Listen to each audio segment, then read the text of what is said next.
What's up, guys? This is the Hiding Our Bias podcast, and I'm Caleb Brooks, and I'm with my co-host Tripp Blackmon. What's up, Tripp? What is up, my man? How are you? Doing good, man. Doing good. Um, First of all, I just want to go ahead and thank you on the air for letting me and my girlfriend come stay with you this past weekend and get to go to the Alabama game. We had a good time, and glad the Crimson Tide came out on top. Yeah, man, no problem. I'm glad y'all were here to enjoy it too. I'm glad y'all got tickets to the game too. That was nice. Yeah, and we were lucky to run into those. But man, last night, a big night in the sports world. You had the World Series game one, NBA began, and to me it started the best time of the year because you've got college football, NFL, NBA, NHL, um, the World Series, and UFC all going on at one time. So, this is my favorite time of the year. I really enjoy it. And, college basketball is coming up in 2 weeks, and I'm sure the World Series will be over by then. But a lot of things going on right now, and we'll start off talking just a little bit about the NBA. Kind of a surprising night, if you ask me, considering the hype that was around the Knicks and the Warriors going into the season, and both teams were blown out last night. Yeah, I don't know how good the Knicks are going to be. It did surprise me that they got blown out because I thought they were going to be a little bit better. But I mean, the Cavs they're still the Cavs. They're still the reigning world champions. So you kind of have that. Cavs are still going to be good. The Warriors did surprise me though. I expected them to play a little bit better. Defensively, they just did not look very good at all. Gave up 129 points. I don't care how many points you score. If you can, if you give up 129 points, you're not going to win the game most likely. Other than that, those are pretty much the only two games I kept up with last night. But I do think the Warriors, they'll turn it around eventually, and I think that they're going to be contending for a title this year. Yeah, the Warriors, talking to a few guys today in class that keep up with basketball probably a little bit more than I do, but we had some conversations. We were talking about the Warriors, and the Warriors to me are they're small. They don't have as many big men, and I feel like that's going to hurt them, and that's what hurt them last night was Spurs were able to get inside and were able to really get in the paint and be able to score points, and Kawhi Leonard just went off for the Spurs, 35 points, 5 rebounds, 3 assists, and a good night for him. And then for the Cavs, Kyrie played very good, and then LeBron with a triple-double. And, if you have that going every night with LeBron getting a triple-double and Love and Kyrie scoring over 20 points, it's going to be really hard to beat the Cavs. Yeah, it is. And Greg Popovich, against the Warriors, he obviously they lost. They lost to the Thunder. Yeah. They lost to the Thunder last year, so they didn't get to play him. But Popovich, I think Popovich might be one of the greatest basketball coaches of all time. Obviously, Phil Jackson's got to be up there too. But I love the way Popovich coaches. I love the way he takes guys he's pretty much like the Bill Belichick of the NBA. Taking these guys who obviously Kawhi Leonard is a very good basketball player, but he's been known to take just a bunch of good guys, above average guys, and make them into really good basketball players. Just going through the fundamental stuff. That's really what he's big on. But I really do think that does make a big difference. And about the Warriors, I kind of wonder if they have too many superstars on one team. Is that a thing?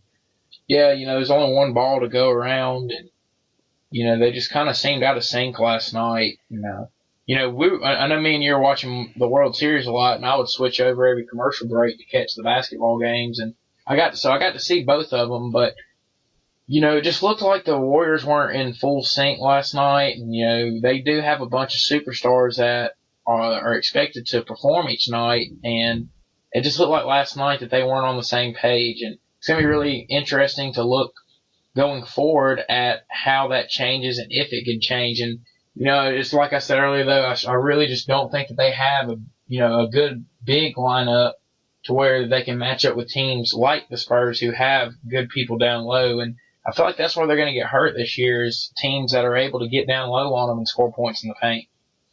Yeah, but good news for them. It's a long season. They got a long time. They got 81 more games to turn it around. So that's good news for them. But moving over to the World Series last night, what were your thoughts on that?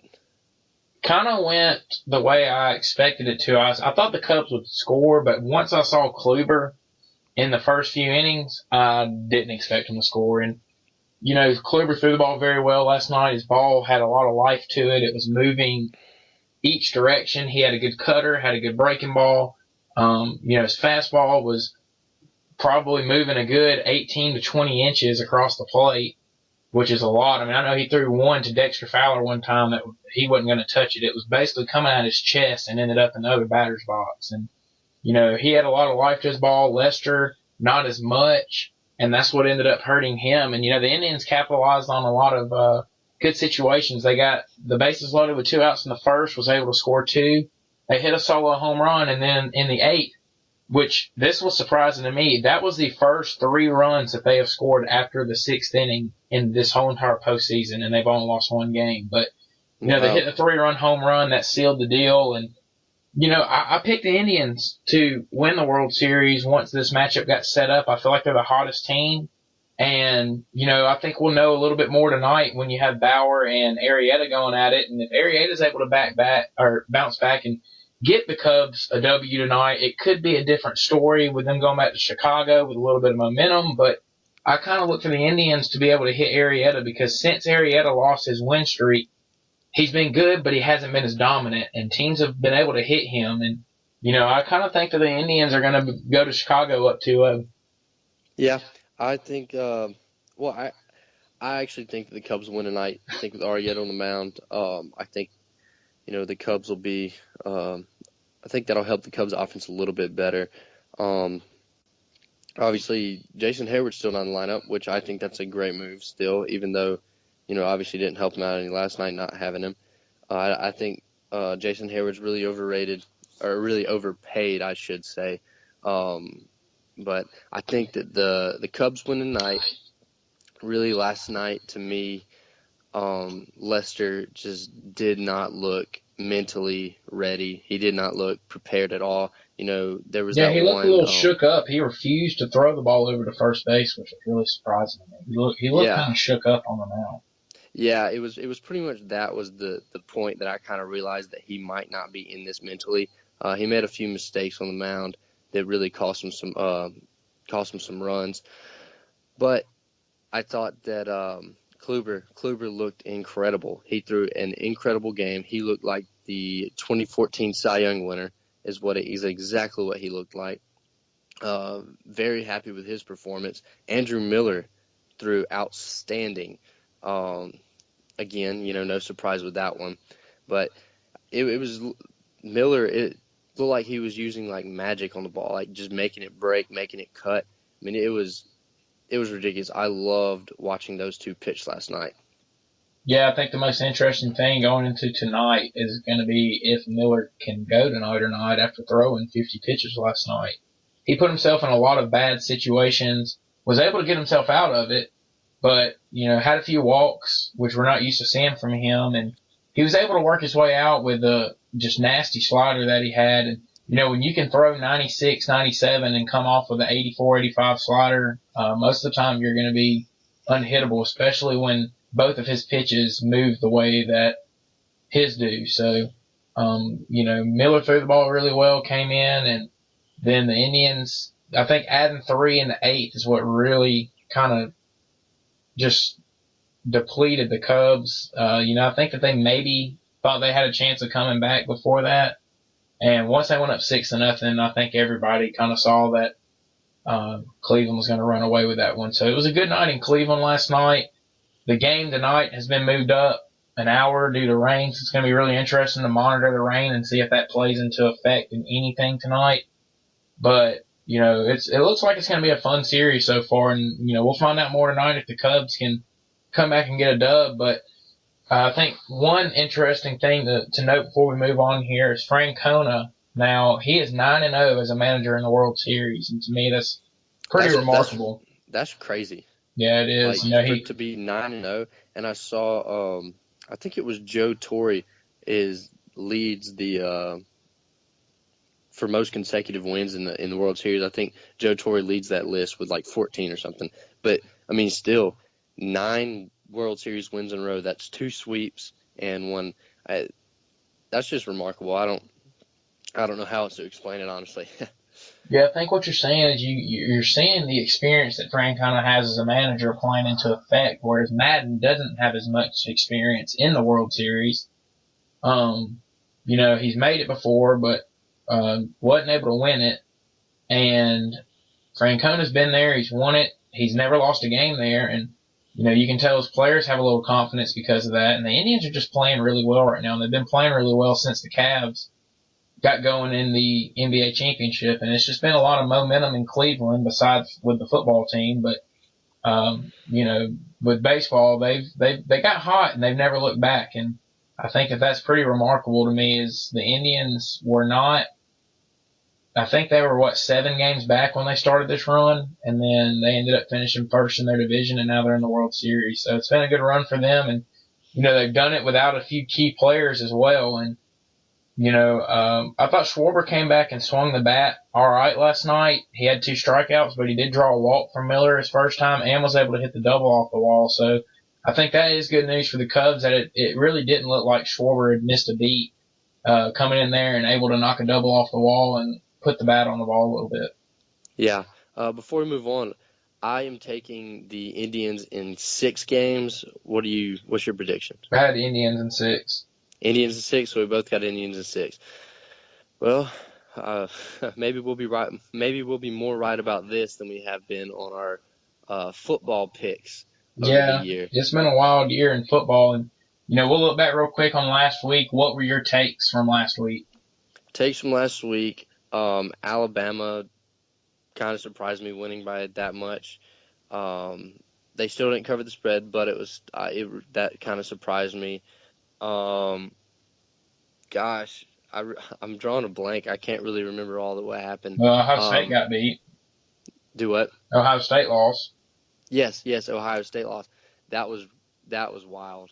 I was kind of happy, kind of put them in their place a little bit. Auburn looked pretty good. NFL, that Sunday night football game was atrocious. It made me want to gouge my eyes out.